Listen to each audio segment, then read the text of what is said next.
Hello dear students. पढ़ते रहिए बढ़ते रहिए के इस क्रम में मैं डॉक्टर विनीता अरोड़ा आपके सामने हाजिर हूँ और आज का हमारा जो ई क्लास का टॉपिक है वो मेजरमेंट ऑफ ट्रेंड के लीस्ट स्क्वायर मेथड से रिलेटेड है। Yes student, now today we are talking about the direct method of the least square method. तो बने रहिए हमारे साथ इस वीडियो के आखिर तक, क्योंकि एक शॉर्टकट ट्रिप के साथ मैं इस वीडियो को एंड करूंगी। तो चलते हैं हमारे आज की ई क्लास की ओर। आगे बढ़ने से पहले मैं आपको बताना चाहूँगी कि अभी तक जो हमने analysis of time series chapter की बात कर रहे हैं उसमें हम क्या क्या पढ़ चुके हैं। देखिए, एक इंट्रोडक्शन हमने लिया था, साथ ही कंपोनेंट्स मैंने आपको बताए थे, टाइम सीरीज के डिफरेंट कंपोनेंट्स क्या हैं। उसके बाद मैंने ट्रेंड कैलकुलेशन पर अपना वीडियो तैयार किया था और जिसमें हमने ग्राफिकल मेथड पढ़े थे, सेमी एवरेज मेथड पढ़ा था और फ्री हैंड कर्व मेथड पढ़ा था। उसके बाद कैलकुलेशन ऑफ ट्रेंड से रिलेटेड ही मूविंग एवरेज मेथड पढ़ा और मूविंग एवरेज मेथड में ही यदि इवन पीरियड का मूविंग एवरेज निकालना है तो कैसे कैलकुलेशंस किया जाएगा, important method for the examination point of view. And then हमने ली स्क्वायर मेथड, जो कि सभी मेथड्स में सबसे ज़्यादा इंपॉर्टेंट है for the calculation of trend, इसके कंसेप्ट की बात की है।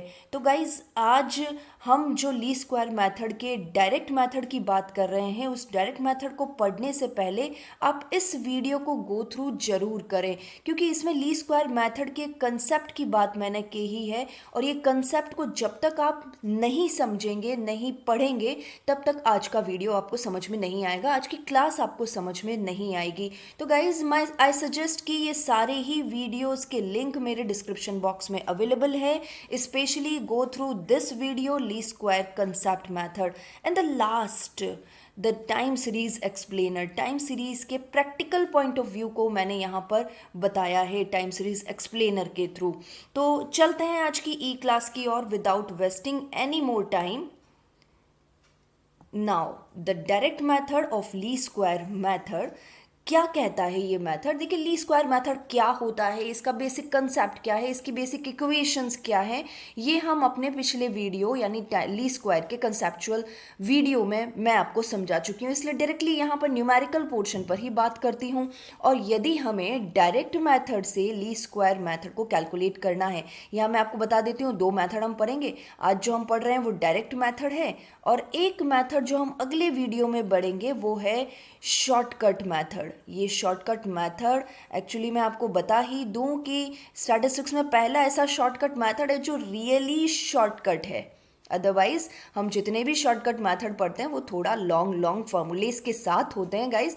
तो फिलहाल हम डायरेक्ट मेथड की बात कर रहे हैं और डायरेक्ट मेथड में सबसे पहले आपको क्या करना है गाइज, टाइम सीरीज में जैसा कि हमें पता है कि टाइम सीरीज में एक ईयर्स गिवन होंगे, यानी दो वैल्यूज़ यहाँ पर तो गिवन होगी ही, आपको ईयर्स गिवन होंगे तभी it's called the time series.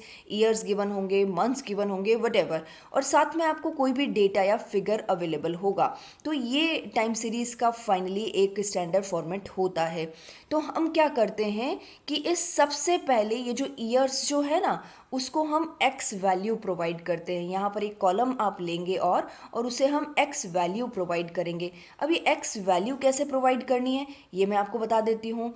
1 2 3 4 5 6 7 8, यानी जैसा भी आपका ईयर्स आ रहा है, सिंपली कंसिक्यूटिवली आप यहाँ पर अपने वैल्यूज़ को प्रोवाइड कर दीजिए। अब देखिए, ये एक्चुअली इसका कंसेप्ट क्या है, because always I focus to the concept. तो ये जो ईयर्स को आप यहाँ पर कंसेप्ट दे रहे हो, मान लो यहाँ पर ईयर है 2009, 2010, 2011, 2012, 2013, whatever। नाउ ये जो एक्स वैल्यूज़ जो आपने दी है 1 2 3 4 5, इसका कंसेप्ट मैं आपको बता देती हूँ सिंपली। यहाँ पर हमें थोड़ी जगह मिल रही है। जब हम इन एक्स वैल्यूज़ को ग्राफ पर प्लॉट करते हैं तो ग्राफ किस तरह से बनता है गाइस, यहाँ पर हम ओरिजिन लिखते हैं, यहाँ ये वाई एक्सेस और यहाँ पर एक्स एक्सेस। देखिएगा, अब ये एक्स वैल्यूज़ में हम 2009 को कहाँ प्लॉट कर रहे हैं, 2010 को कहाँ प्लॉट कर रहे हैं, 2011 को कहाँ प्लॉट कर रहे हैं, 2012 को कहाँ प्लॉट कर रहे हैं। देखिए तो इसीलिए ये बना ओरिजिन से 1 यूनिट आगे, ओरिजिन से 2 यूनिट आगे, ओरिजिन से 3 यूनिट आगे, एंड ओरिजिन से 4 यूनिट आगे, and the so on. Okay guys, तो ये जो 1 2 3 4 आया है ना, ये यहाँ से आया है, ये 1 2 3 4 यहाँ से आया है। तो simply it is the concept which is taken from the graph values. It is 1 2 3 4 5 and so on. Now जब आपने एक्स वैल्यूज़ गिवन कर दी है, प्रोवाइड करवा दी है, तो आपको इस एक्स वैल्यूज़ का स्क्वायर कैलकुलेट कर लेना होगा। ऑफ कोर्स यहाँ पर आप एक कॉलम और बनाएंगे जो कि एक्स स्क्वायर से रिलेटेड होगा। सारी एक्स वैल्यूज़ का स्क्वायर निकालना आपको बहुत अच्छे से आता है। यहाँ पर आप हर वैल्यू का स्क्वायर निकाल लीजिए। देन एक्स और वाई का कैलकुलेशन करना होगा, एक्स और वाई का मल्टीप्लिकेशन करना होगा। ये एक वैल्यू, एक कॉलम और मुझे यहाँ पर बनाना होगा। ये एक कॉलम जो बनेगा वो एक्स और वाई का मल्टीप्लिकेशन बनेगा, यानी एक्स वैल्यूज़ हमारी ये रही और वाई वैल्यूज़ क्या है, जो डेटा हमें प्रोवाइडेड है। ये वाई वैल्यूज़, ये एक्स वैल्यूज़, आपस में इनका मल्टीप्लिकेशन करके उसे एक्स वाई के साथ जोड़ते जाइए। तो ये एक्स वाई के कॉलम में आप लिखते जाएंगे और इस तरह से जो वैल्यूज़ हमें मिलेंगी उसे हम कहेंगे सिग्मा एक्स वाई। ये सिग्मा एक्स वाई हमें चाहिए होगा। अब लास्ट में हमें क्या चाहिए, सिग्मा एक्स और सिग्मा वाई। यानी फाइनली गाइस जो हमें यहाँ पर 4 वैल्यूज़ चाहिए होती है, ये ध्यान रखिए, लीस्ट स्क्वायर मेथड में हमें ये 4 वैल्यूज़ कैलकुलेट करनी होती है। Sigma x square, sigma x y, sigma x and sigma y, जो कि ऑलरेडी गिवन होता है। हमें केवल टोटल करना है, यानी कैलकुलेटिव पार्ट केवल यहाँ पर है और यहाँ पर है। चलिए फिर फाइनली जो भी वैल्यूज़ हमने यहाँ कैलकुलेट की है उन्हें एक अपने बेसिक इक्वेशन में डाल देना है। बेसिक इक्वेशन में डालने के लिए हम पहले ए कैलकुलेट करेंगे और साथ में बी कैलकुलेट करेंगे। ए और बी कैसे कैलकुलेट करते हैं ये मैंने अपने पिछले वीडियो में अच्छे से बताया, इसीलिए again and again I am saying कि इस वीडियो को अटेंड करने से पहले आप मेरे पिछले कंसेप्चुअल वीडियो जो कि लीस्ट स्क्वायर मेथड पर बेस्ड है उसे ज़रूर देख लें। तो चलते हैं गाइस एक न्यूमेरिकल क्वेश्चन की ओर। इक्वेशन यहाँ पर दिया है ताकि आपको बहुत अच्छे से मैं समझा सकूँ। ये एक टेबल रिप्रेजेंट कर रही है एक मल्टीनेशनल कंपनी के ऑरिजिन, मल्टीनेशनल कंपनी के प्रॉफिट्स गिवन है। यस, प्रॉफिट्स गिवन है और आपको स्ट्रेट लाइन ट्रेंड एस्टिमेट करना है। बच्चों यहाँ मैं आपको बता दूँ, हम स्ट्रेट लाइन ट्रेंड ही पढ़ रहे हैं। जब हम पैराबोला कर्व मेथड या इस तरह के मेथड्स पढ़ेंगे तो वो आपका नॉन लीनियर ट्रेंड होगा। ये जो हम पढ़ रहे हैं वो एक लीनियर ट्रेंड पढ़ रहे हैं, इसलिए जब आपके पास आता है कि स्ट्रेट लाइन ट्रेंड कैलकुलेट करें तो of course go with the least square method. तो लीस्ट स्क्वायर मेथड सबसे बेस्ट मेथड है, इसलिए हम इस मेथड की ओर चलते हैं। और आपको साथ में एक बात और पूछी है कि ईयर 2022 का डेटा एक्सपेक्ट भी करना है, प्रिडिक्ट भी करना है। देखिए यहाँ पर जो वैल्यू गिवन है ये केवल 2021 तक ही गिवन है, तो 2021 तक की ट्रेंड वैल्यू के साथ हम 2022 की भी ट्रेंड वैल्यू कैलकुलेट करेंगे। तो देखिए क्वेश्चन आपके सामने, फिगर्स आपके सामने, इनको हम डायरेक्टली सॉल्यूशन पर लेते हैं और चलते हैं हमारे सॉल्यूशन की ओर। तब तक आप अपना कैलकुलेटर ढूंढ लीजिए और कैलकुलेटर के साथ मेरे साथ साथ शुरू हो जाइए। देखिए करना क्या है, हमें यहाँ पर ईयर्स गिवन है। मैं अपना पेन का इंक जरूर चेंज कर लेती हूँ, it red would be fine. Yes, तो चलिए ईयर्स यहाँ पर गिवन है 2015, 2016, 17, 18, 19, 20, 21 एंड द रिलेटेड फिगर्स यहाँ पर जो भी क्वेश्चन में गिवन थे मैंने उतार लिए हैं। सबसे पहले हमें क्या करना है, the first step, x value को ग्राफ पर प्लॉट करते समय आप इसे किस यूनिट पर मेजर कर रहे हैं। मान लीजिए ईयर 2015 को आप ग्राफ पर डालेंगे 1 पर, है ना, 0 के यानी ओरिजिन के बाद फर्स्ट स्केल पर डाल रहे हैं। 2016 ऑफ कोर्स, 2017, 18, 19, 20 एंड 21। मान लो गाइस, अब मैं आपको यहाँ पर एक केस और समझा देती हूँ। मान लो यदि ये 2020 होता ही नहीं, डायरेक्ट 2019 के बाद 2021 की वैल्यू आती, तो गाइस जैसा कि मैंने आपको कंसेप्ट बताया है, ग्राफ वैल्यू पर, जो ग्राफ पर प्लॉटिंग के समय आप ग्राफ वैल्यू दे रहे हैं उसे आपको लेना होगा। तो ग्राफ पर कभी ऐसा तो होगा नहीं, क्योंकि आपको पता है ना हम ग्राफ पर स्केल लेते हैं कि एक एक सेल या एक स्क्वायर इज इक्वल टू एक यूनिट, तो यदि हमने एक ईयर का यूनिट लिया हुआ है तो 2019 के बाद हम 20 को प्लॉट करेंगे और 22 को प्लॉट करेंगे, यानी यहाँ पर मार्क करते समय 5 आएगा और 5 के बाद आपको 6 को हटाना होगा, यानी 6, क्योंकि हमारा 2020 गिवन ही नहीं है। मान लो ऐसा होता कि 2020 गिवन ही नहीं होता, डायरेक्ट 2019 के बाद 2020 पर स्किप हो जाता, तो हमें यहाँ पर भी वैल्यू को स्किप करना होता, 5 के बाद 7 पर ही लेकर आना है। ये एक जनरल मिस्टेक है। एग्जामिनेशन में कई बार आपके कंसेप्ट को चेक करने के लिए इस तरह के क्वेश्चंस गिवन होते हैं। आप यहाँ पर क्या करते हैं, 5 के बाद डायरेक्ट 6 लिख देते हैं, लेकिन कंसेप्ट क्या है, ग्राफ पर आप इन सभी ईयर्स को कहाँ प्लॉट कर रहे हैं वही यूनिट आपको यहाँ पर लिखनी है। 2021 को 7th यूनिट पर ही, 7th स्क्वायर पर ही प्लॉट करेंगे, इसलिए 2021 के सामने 7th वैल्यू हमने लिखा है। 15 को फर्स्ट स्क्वायर पर प्लॉट करेंगे, इसलिए हमने यहाँ पर 1 लिखा, देन 2, 3, 4, 5, 6 एंड 7। आई होप मेरी इस कंसेप्ट को आप समझ चुके होंगे। तो चलिए अब हमें जो कैलकुलेट करना है वो है सिग्मा एक्स वाई। तो अब x और y का मल्टीप्लिकेशन कर लेते हैं। देखिए अपना कैलकुलेटर चालू कर दीजिए और मैं यहाँ पर जितनी मुझे टेबल आती है उसके हिसाब से मैं यहाँ पर लिख देती हूँ। 16 3 ज़ा 1800, 8 4 ज़ा 3200, 9 5 ज़ा 4500, 7 6 ज़ा 4200। फिगर्स तो बहुत आसान है यहाँ पर। और ये 7000, इनका टोटल भी देखिए, मैं टोटल भी आपको साथ साथ में कर ही लेते हैं। आप अपने कैलकुलेटर पर क्रॉस चेक कीजिएगा, एम आई राइट और रॉन्ग। देखिए मेरी टोटल जो निकल रही है वो 22,400 की है।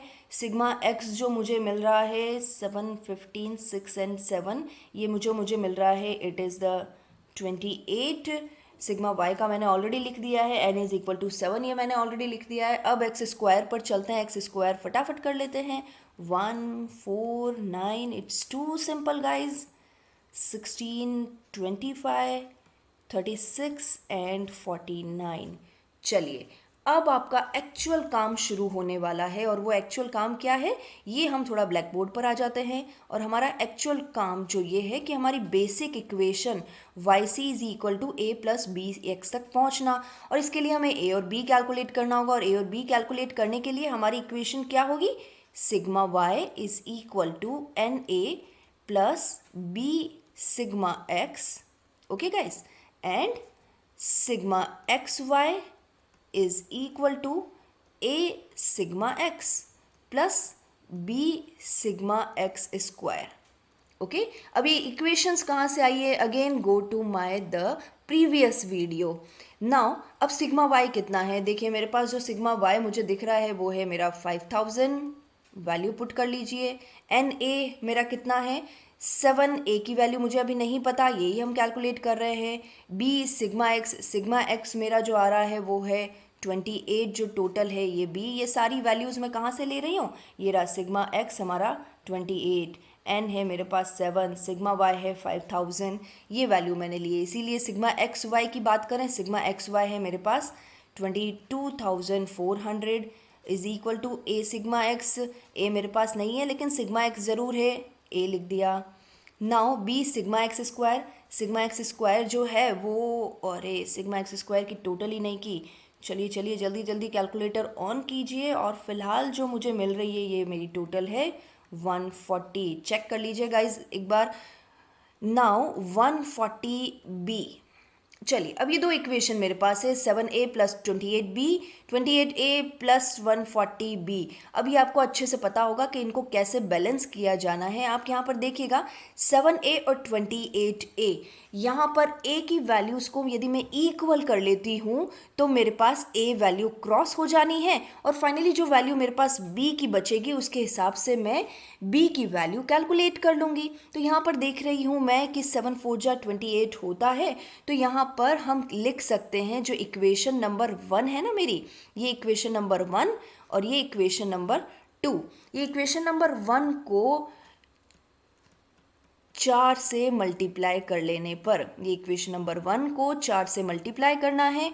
तो देखिए 4 से मल्टीप्लाई करने के बाद क्या आता है 5000 into 4, it is the 20,000 is equal to 28a plus 28 को 4 से मल्टीप्लाई करें गाइस। कैलकुलेटर मेरा ये आंसर दे रहा है 112b। और इसी तरह से जो इक्वेशन सेकंड है उसमें तो हमने कोई चेंज किया ही नहीं, तो उसे एज इट इज़ उतार लीजिए। 28a plus 140b। अब आपको सारी सिचुएशन क्लियर हो रही होगी गाइज। हम फर्स्ट इक्वेशन को सेकंड इक्वेशन में से घटाएंगे, घटाने पर साइन चेंज कर दो। यहाँ प्लस का माइनस हो गया, प्लस का माइनस हो गया, प्लस का माइनस हो गया। It's so easy. देखिए अब प्लस का 28a और प्लस का 28b, सॉरी माइनस का 28a दोनों आपस में क्रॉस हो गए। अब देखिए प्लस का हमारे पास है 112 और माइनस का हमारे पास है 140।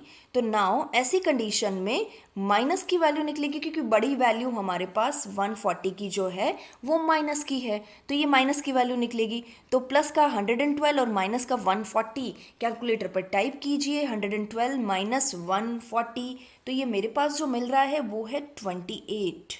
माइनस का 28b हमें यहाँ मिल रहा है। और अब यहाँ पर हम देखते हैं 20,000 में से 22,400 माइनस करें, ये भी बड़ी वैल्यू माइनस की है, तो माइनस का निकालो भाई। और जो वैल्यू बच रही है वो है 2,400 की। अब देखिए माइनस से माइनस तो क्रॉस हो गया है और b इज़ इक्वल टू हमारे पास आता है 2,400 डिवाइडेड बाय 28। तो अब जो b की वैल्यू निकल रही है मेरे पास, वो b की वैल्यू निकल रही है 85.71। यस गाइज, अपने कैलकुलेटर पे एक बार आप चेक कर लीजिएगा। b की वैल्यू जो मेरे पास निकल रही है वो है 85.71। चलो भाई, यहाँ पर हम इस वैल्यू में b की वैल्यू तो हमें मिल चुकी है। अब हमें a की वैल्यू कैलकुलेट करनी है। अब a की वैल्यू कैलकुलेट करना तो आसान है। किसी भी इक्वेशन में चाहे ये इक्वेशन हो, चाहे ये इक्वेशन हो, चाहे ये इक्वेशन हो, किसी भी इक्वेशन में b की वैल्यू को रखिए तो a की वैल्यू आसानी से निकल जाएगी। चलिए, मैं जिन स्टूडेंट्स को ये चीज़ समझ में आ गई है वो थोड़ा सा फास्ट फॉरवर्ड कर ले, और जिन्हें नहीं समझ में आई है वो बने रहे मेरे साथ। हम इक्वेशन जो लेते हैं, मेरी सबसे छोटी वाली इक्वेशन पर काम कर लेते हैं। 5,000 is equal to 7a plus 28b। तो b की वैल्यू मेरे पास है ही, तो हम इस b की वैल्यू को यहाँ पर पुट कर देते हैं। सिंपल 28 को b से मल्टीप्लाई कर दिया, इट इज़ द 85.71। तो अब मल्टीप्लाई करके मेरे पास जो वैल्यू आ रही है वो आ रही है 2600। यस, यहाँ पर जो मेरे पास जो बच रहा है वो है 2600। 5000 में से 28.85.71 को माइनस करेंगे। यस, ये value 5000 minus 28 multiplied by 85.71। Okay, ये वैल्यू इधर आकर माइनस की हो जाएगी, इज इक्वल टू 7a। ये जो वैल्यू आ रही है माइनस की जो मेरे पास आ रही है वो आ रही है 2600 इज इक्वल टू 7a। मेरे पास स्पेस कम पड़ गया है बच्चों, तो अब यहाँ पर 2600 को 7 से डिवाइड कर लीजिए और a की वैल्यू जो मिल रही है मुझे, और वो है 371.43। आप अपने कैलकुलेटर पे ज़रूर चेक कर लीजिएगा।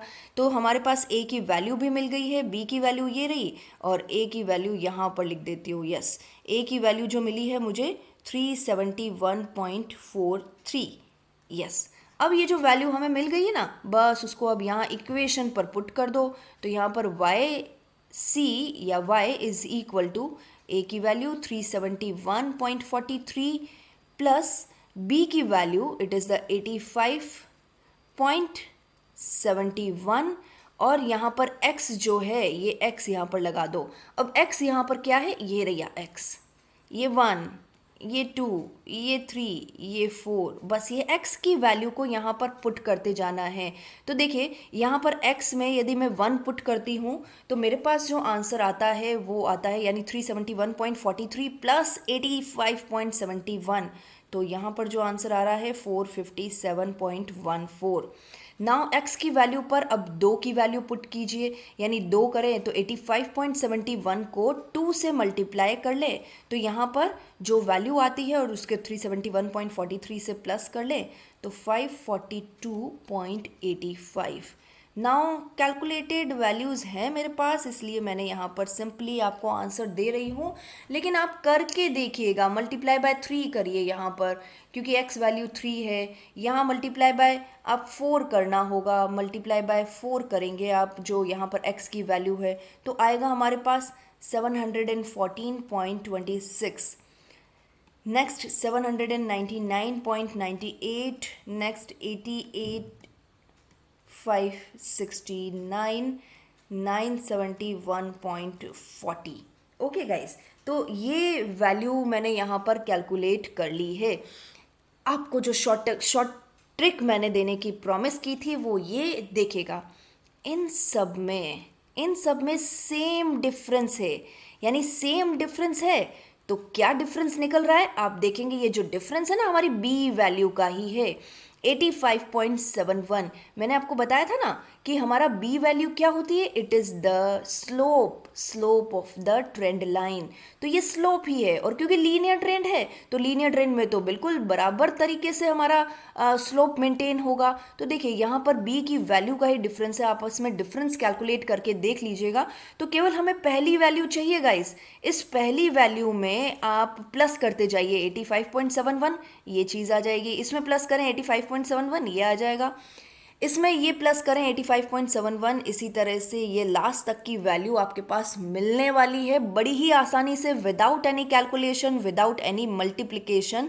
आपको ये सब कुछ करना ही नहीं पड़ेगा, केवल इस बी की वैल्यू को प्लस करते जाइए। Why? Because we are having the linear trend होने की वजह से ये एक चेंजेस आपको देखने को मिले हैं।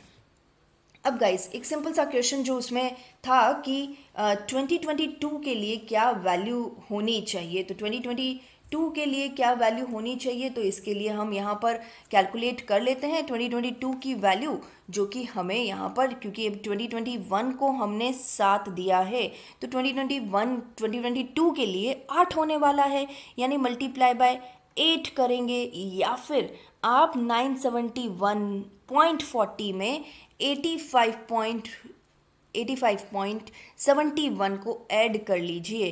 तो ऐड करने के बाद हमारे पास जो वैल्यू आ रही है वो आ रही है 1057.11। आप अपने कैलकुलेटर पर कैलकुलेट कर लीजिए, या फिर आप इस पूरी इक्वेशन में जो हमने कैलकुलेट किया है ना, YC is equal to 371.43 plus 85.71 multiply by x, इस x की जगह आपको 8 रखना होगा और आपकी ये वैल्यू तब भी निकल कर आ जाएगी। तो गाइज इट्स सिंपल, बहुत सारी खिचड़ी पका ली है गाइज, लेकिन फिर भी आई होप मैंने आपको इस डायरेक्ट मेथड को बहुत अच्छे से समझाने की कोशिश की है। Let's try again, let's try with another question, but right now thank you guys, thank you for the watching and subscribe my channel, like my video, share my video and subscribe तो बनता है guys, notification bell icon को on कर दीजिएगा। Thank you guys, thank you so much.